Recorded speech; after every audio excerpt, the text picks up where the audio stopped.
Hey you guys, it's Brandy Chanel. Welcome back to my channel. Welcome to your Bridgerton Season 1, Episode 3 review. So without further ado, let's just go ahead and get into it, right? So the scene opens up with Daphne dreaming about the Duke. So she's dreaming about the Duke. At this point, she realizes that she actually has deeper feelings for the Duke besides, this little ruse they got going on and fooling the whole society. Um, on top of that, she's rejected all these marriage proposals and things of that nature. Lady Featherington, tells Marina that she has to reintroduce, that she's going to reintroduce herself to society because she needs to marry. And she needs to hurry up and marry because the girl is pregnant. And so Lady Featherington's plan is to reintroduce Marina to society, find a man that is going to accept her for her condition, and basically hurry up and marry so it can look to society that she was married and then she got pregnant.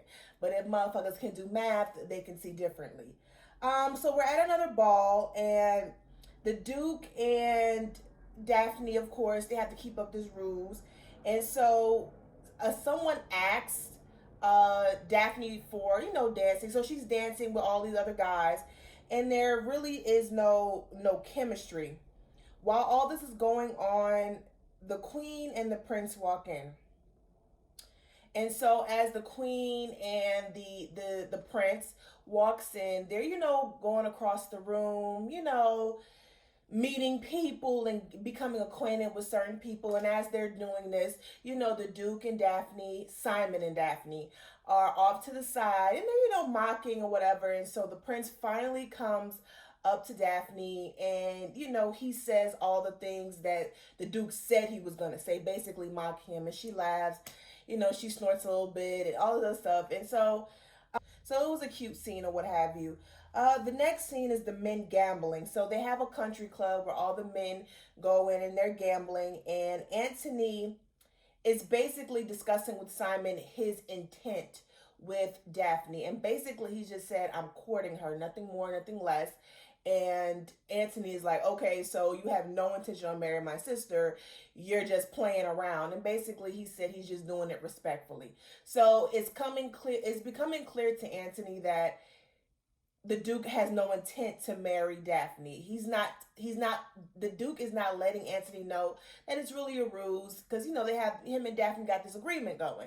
But he's basically telling him, I'm courting her. That is it, nothing more, nothing less. And Anthony, he ain't really feeling that too much. As they are talking, Sienna, the opera singer, walks in. And as she's walking in, Anthony gets up. And Sienna starts talking to the Duke. She starts flirting with him and ultimately invites her to one of her opera one of her opera performances is what I'm asking. And we don't really see him say that he's coming or he's going.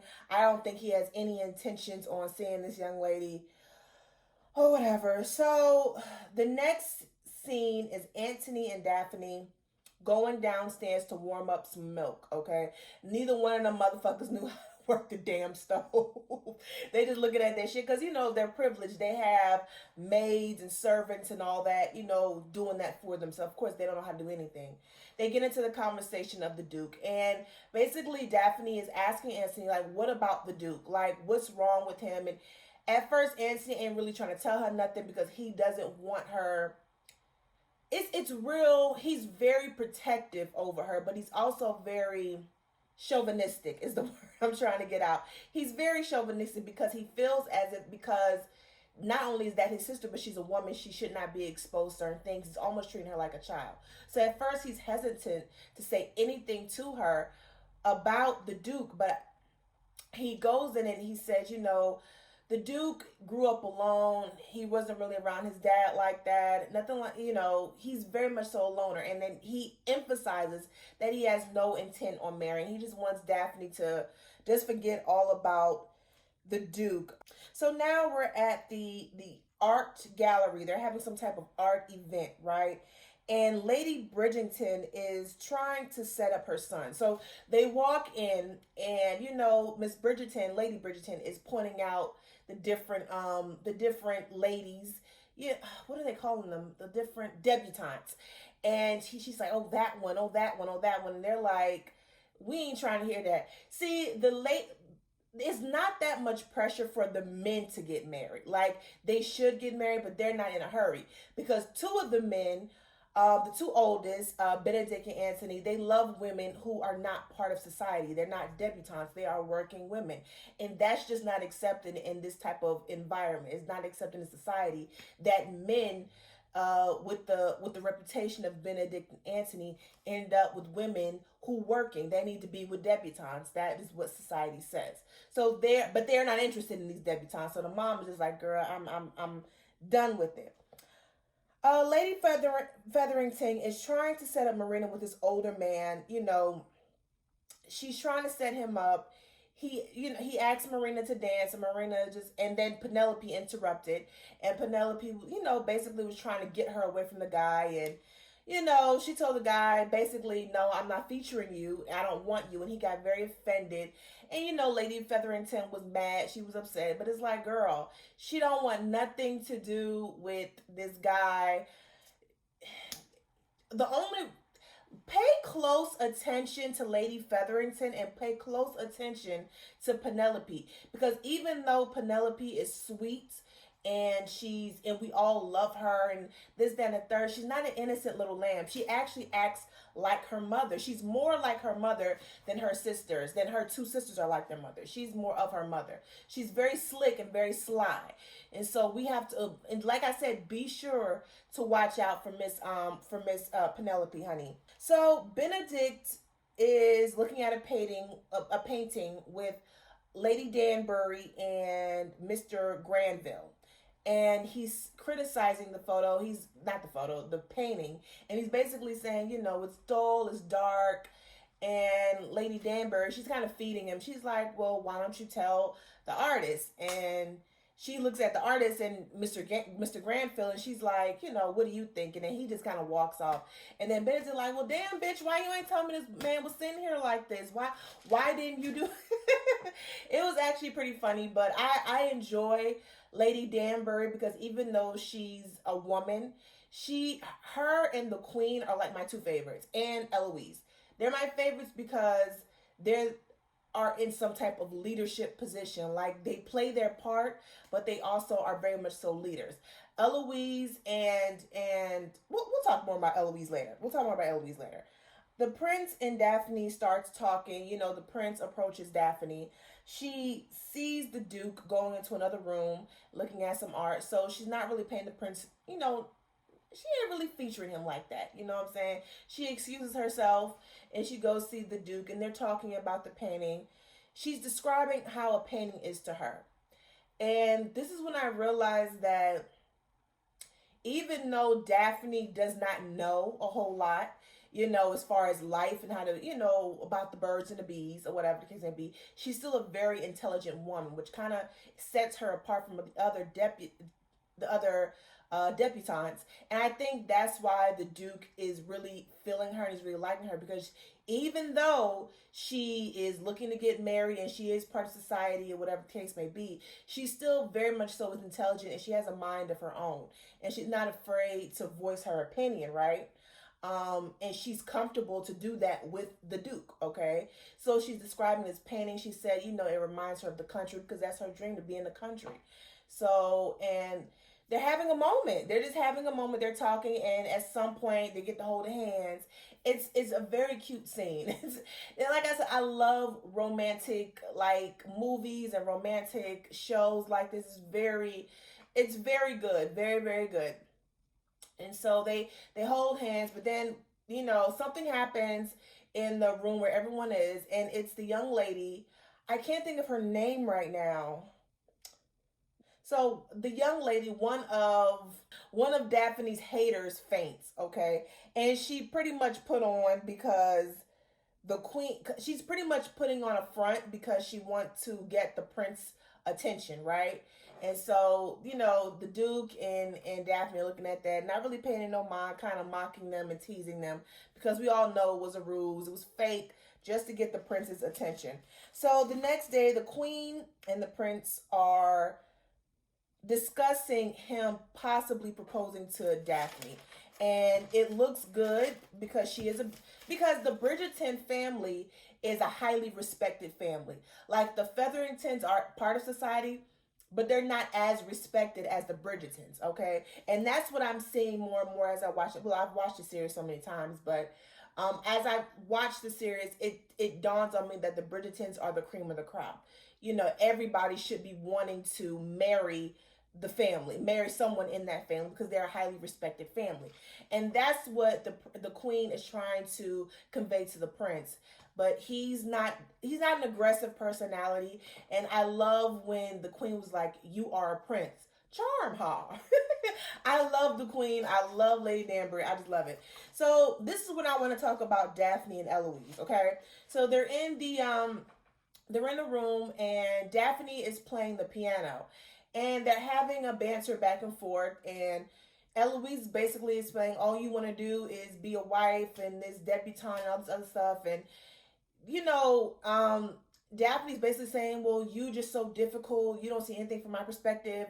And basically saying that Eloise looks down on her because she's not interested in being, even though Daphne is intelligent, that's not her main goal is to be this incredibly intelligent woman. She wants to marry. She wants to have kids. Well, she did want to have kids. Well, she did. At this point, we still know that she wants to get married and have kids, right? So that's the difference between Eloise and Daphne. Daphne is just she's doing what her mother wants her to do. Okay, she wants her to marry well, to be a great hostess, lady of the house, whatever the case may be. And Eloise wants more than that. She doesn't want to be a wife. She doesn't want to just be known to be someone's wife. She wants to be intelligent. You know, she's an intellectual. I think she mentioned something to Penelope. I think earlier in the season that it's not fair that men get to go to universities, and she wants to do that. She wants to explore her smart side. She's very intelligent, very smart. She's not impressed with the this society and what the society rules and getting married and being presented in society. That does not impress her. She really ain't even trying to get married. She wants to be focused on being a smart woman and becoming a great woman. And that's why I like Eloise. I like Eloise's character because she is the opposite of Daphne, right? We have Lady Featherington. Lady Featherington takes Marina to a side of town where there are a lot of poor people. And she basically is trying to tell her, listen, if you don't do what I say do, and if you don't marry, this could be you.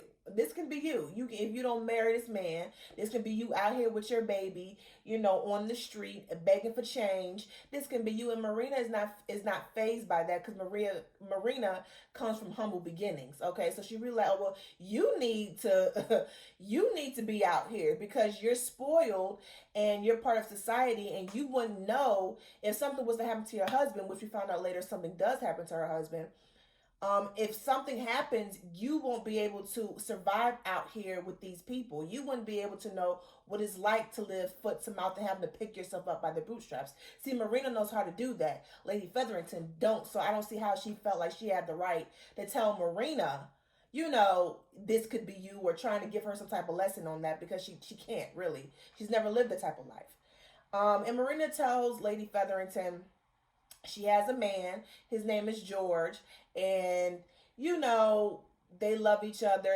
He's in Spain. He's a soldier in Spain fighting a war, whatever you and what have you. And basically, Lady Featherington is telling her, listen, y'all may have been good before and all this other stuff, but once he finds out you got a baby girl, he's not going to be featuring you. Okay, basically she's saying that motherfucker ain't gonna claim that baby. Okay, once he find out that you're pregnant, or once he come back, he ain't gonna want nothing to do with you and no damn baby. Okay, just like how men do. They fuck you, get you pregnant, and then they leave you out to dry.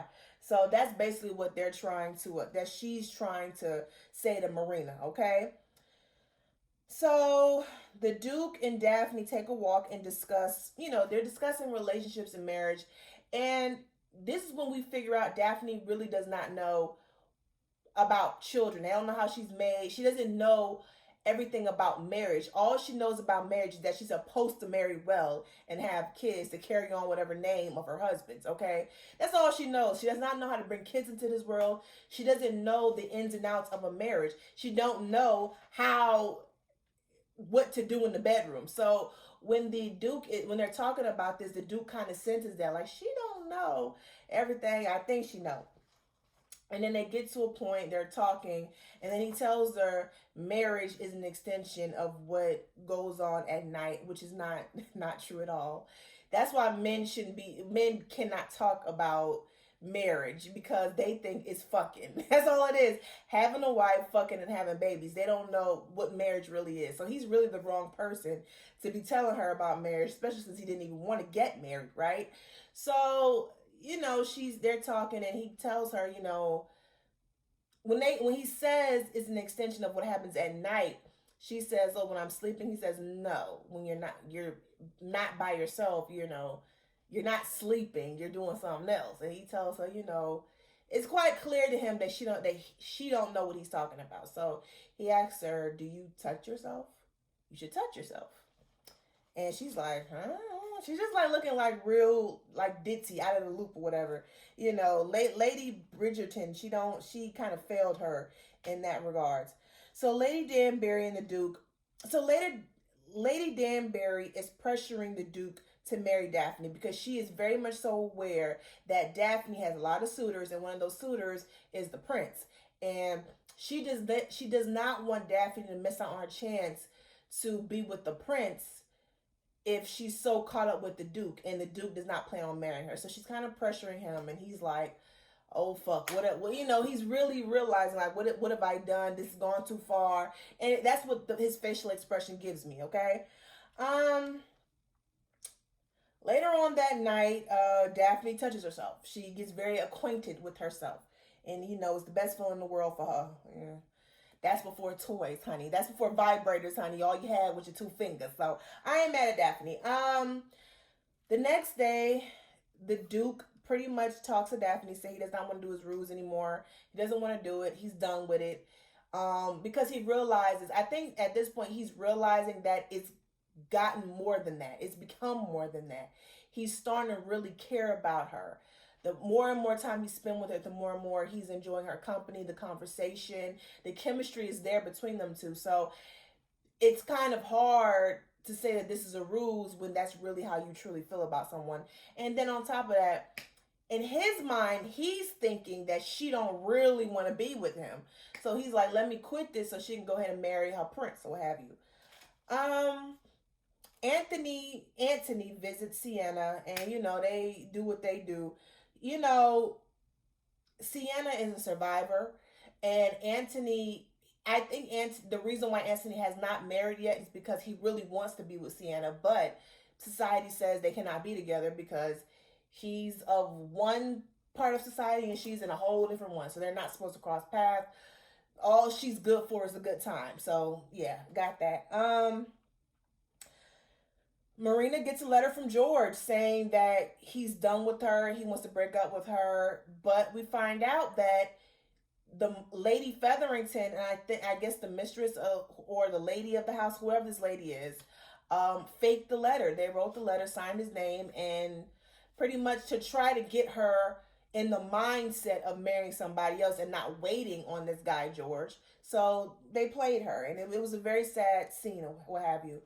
So they're at the ball, and Miss Daphne got herself together. She's dressed to impress. Her hair is beautiful. She looks great, and she's there for the prince. Really, she's there to make the Duke jealous by throwing the prince in his face. But it was a great episode. The prince stopped talking to whoever he wanted to talk to and started, dance with Miss Daphne because she looked beautiful. She looked great. The Duke gets jealous and leaves. So it was a great episode. I loved it. I love the whole series. I can't say too much more about it. If you guys enjoy this video, please give me a thumbs up. Do not forget to like, share, comment, and subscribe to my channel. Until then, you guys have a great day.